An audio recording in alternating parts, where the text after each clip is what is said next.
back to the channel, and in this video we are doing a recap and review of Temptation Island Season 3 Episode 1, Don't Drop a Dime for a Nickel. So if you are new here, hit the subscribe button, smash that like button if you like the video, and also feel free to drop a comment down in the comment section below. So this one is a new show for those who haven't seen Temptation Island before, but if you've seen season 1 and 2, you know what this is about. So it starts out with Mark Wahlberg basically letting everybody know and welcoming them to Temptation Island, where the couples are embarking on a journey where they get to date other people, and there are 12 men and 12 single women. Sole purpose for them being there is to find love with one of them, and it's going to answer questions for these couples. So our first couple is Chelsea and Thomas. They've been together for about a year now. They met through a mutual friend connection, and the reason that they come onto the show is because of the fact that there's trust issues due to the fact that Thomas has been unfaithful in a previous relationship, and she wants to know going forward if this is going to be an issue for them, and coming onto the show is a way to explore that for them. Then we have Erica and Kendall. They've been together 2.5 years. He's very ambitious and driven, setting goals. However, Erica is doing the best she can, but to him it seems like it's not enough, and he feels that she only goes 30% of the way when she feels she goes 100% of the way.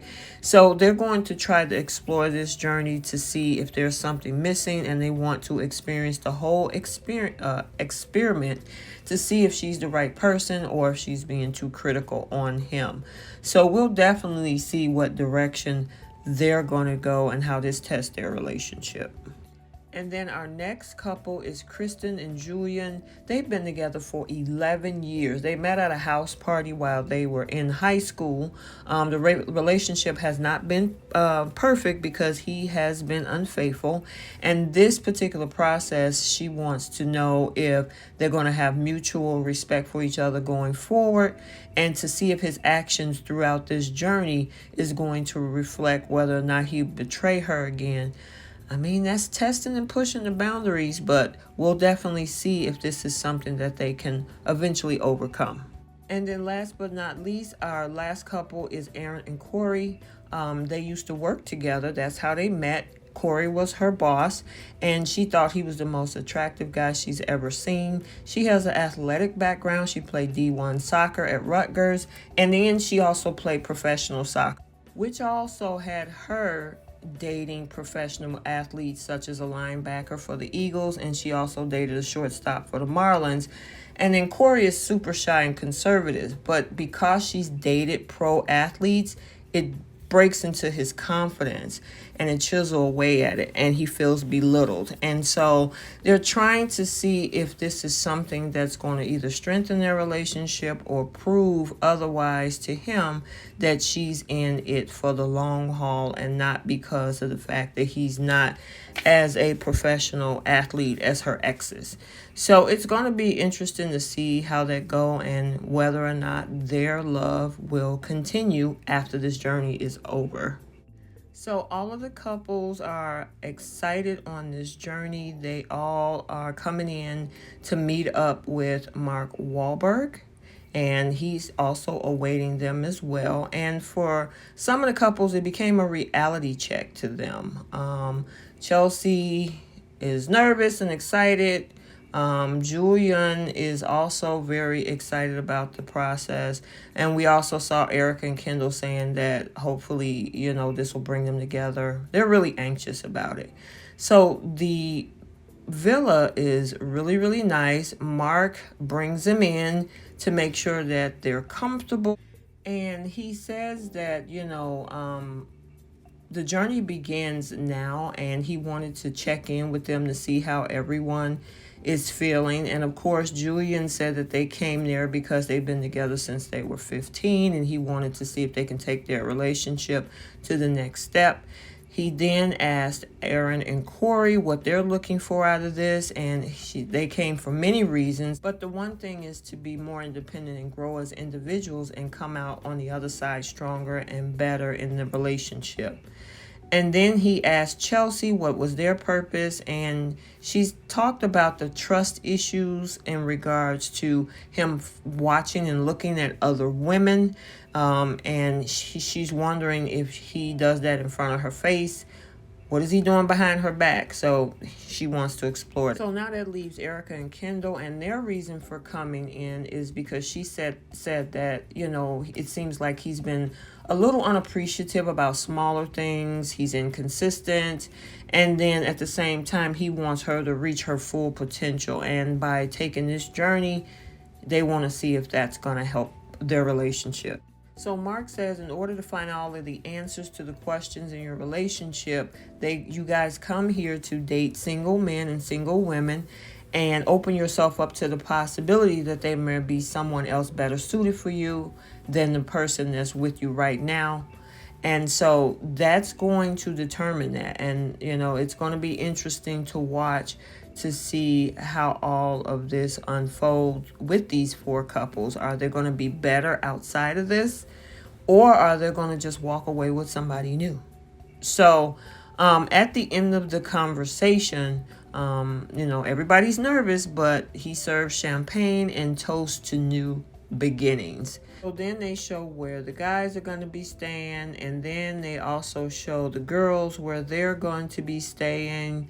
And then now we introduce our singles. So they get ready to take their seats.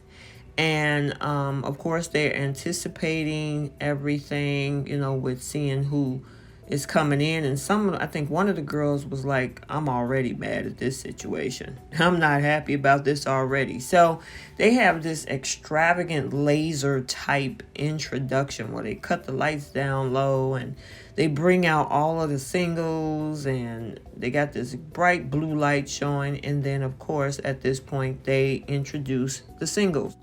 So here's our singles. It's a total of 24 of them. It's 12 guys, and then it is 12 single women.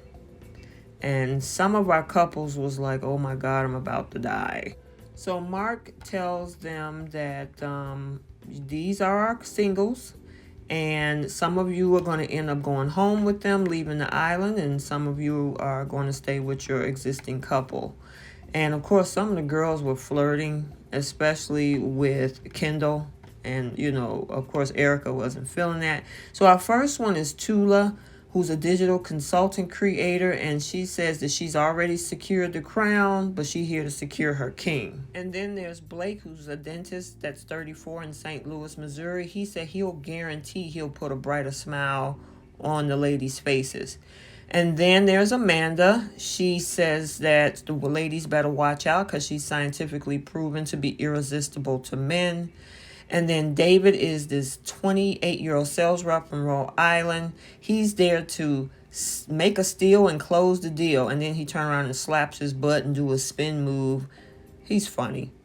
And then we have Sophia, who's a makeup artist from Miami. She says she's a feisty Latina. She gets excited, spice up their love life. And Kendall likes her strut. And I don't think Erica took too kindly to that, because she told him, you're not here to support them.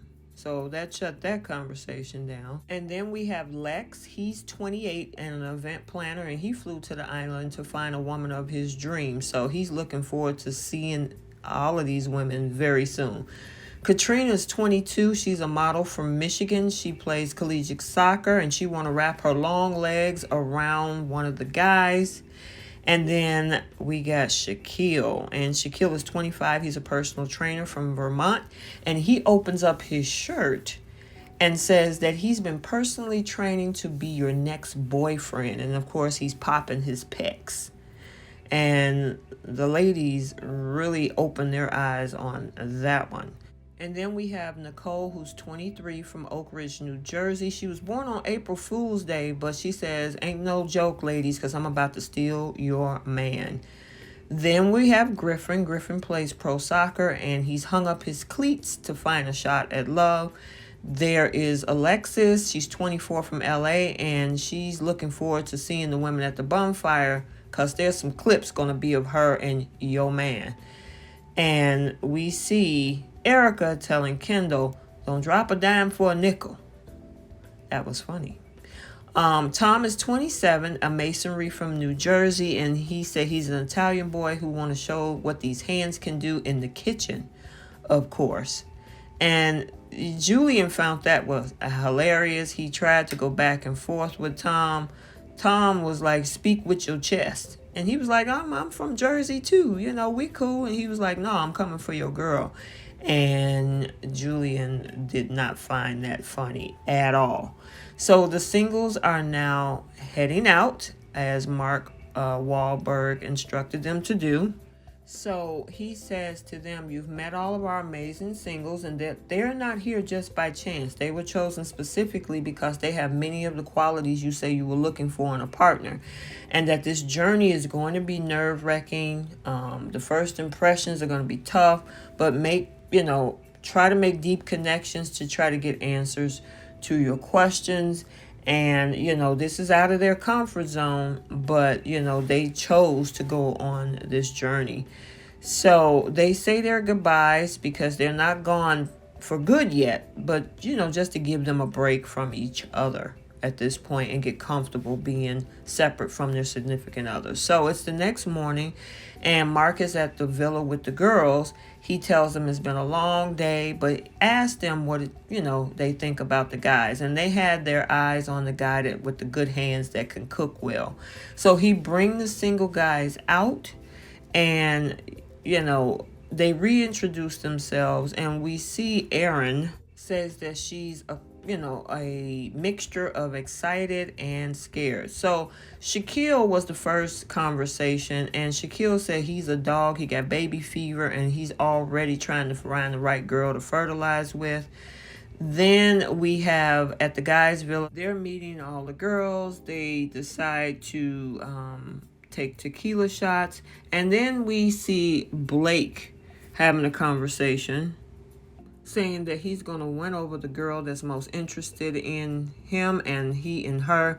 And there's a conversation he has with Chelsea discussing how her significant other is looking at other women and how she holds it in, because he asked her, why do you hold it in? And she really didn't want to talk about it, so he pretty much just, took a step back. And then there's Jesse, who's definitely ready and mature, but he's not going to force anything with anybody. But, he does have some conversations. He's ready to put this experience to the test. And then there's Tom, who has a conversation with Erica. Tom think he's smooth and attractive, and Erica was like, you think you all that, huh? And she actually said, ew. Because she really, she's not feeling like this guy is just not going to end up in bed with me just that easy. I'm not even thinking about going there. So that definitely was a turnoff for her. And then back at the guys' villa, there's Alexis, who is looking for a bad boy. And she started having this conversation with Kendall. And she thinks that the guys here is going to be an opportunity that she's willing to explore. And she wants to actually get to know them. And we'll see how that goes. I don't know what she expects out of having a bad boy with dealing with Kendall. So Mark set up a beautiful dinner with them and their girlfriends, and he meets them over there. And they, of course, they're saying it's great to be back together and everything. But he wanted to know what rules that each of the couples set for themselves. So Mark asked about rules set for themselves. So the first couple talks about the fact that they haven't set up any rules. It'll defeat the purpose of why they came to the show. So then he asked Tom and Chelsea said, they wish they could be like Kristen and Julian. But the problem was of him asking me a question back home, is it okay to have someone in our bed? And I was just sitting and like, why would you ask me a question like that? And it went back and forth. And he said, you make me feel like it's something wrong for me asking that. I don't know about this couple. It's going to be interesting to see where they end up. And then there's Kendall and Erica, and they said no rules. We'll just have to take accountability for whatever happens at the end of this journey. And then, of course, Aaron and Corey said they want to take this experience very seriously. They want to experience it very fully because at the end of the day, they want each other's happiness. But the thing is, Aaron said, I don't believe you telling the truth, Corey. You just saying that just to sound nice. And he was looking at her like, what? And she's like, she always got to take the reins. He never speak his mind, and that's the issue with our relationship. So Mark says that you'll find the answers you're looking for, but it won't be to the questions you brought to the island. And he said, I don't even think you know what questions to ask yet because love chooses you at the end of this process. So if you think you're going to try to control this, think twice. So he tells everybody that this is going to be the last time they'll see each other. It might be the last time they'll ever be together, depending on the decisions made at the end or the last bonfire. And we see Julian and Kristen say their goodbyes. I mean, she's teary-eyed. She's worried if she'll never see him again. But they're hoping that they can come out of this being better versions of themselves and be better for others. So they do their kiss goodbye. And then, of course, Chelsea and Thomas, they're saying their goodbyes, but they got a lot of deep stuff that they got to work through. And they were still going back and forth about this whole thing with the conversation that they had back at home. Again, I don't know what's going to end up with these two, with Chelsea and Thomas, but it'll be interesting to watch to see what direction they go into, because the back and forth with them two and then him looking at other women, I don't know. We'll see how it all turns out. But they do give their goodbye kiss and hug as well. Erica and Kendall say their goodbyes, but she's not afraid. She says she's confident in the relationship. And even after spending some of the moments with the guys, she's even more confident that, they're going to be fine. And they just going to try to work through this situation to find the missing piece in their relationship and try to work through it with this process. And then Corey and Aaron say their goodbyes. She's really afraid of losing. Well, he's afraid of losing her. I'm sorry. And, before they can be happy, they need to take this journey to see if they could be happy together and be able to fix the issues within their relationship. So, of course, Mark comes back in and say, give each other a hug. Everybody's emotional and crying. One last kiss, either to come back together or to kiss goodbye forever. So this is going to be an interesting experience. This reminds me, if you guys watch Love Island, kind of like Casa Amor. It tests the relationship. So we'll see as the season progresses. All right. Thanks again. Like, comment, and subscribe, and we'll see you in the next video.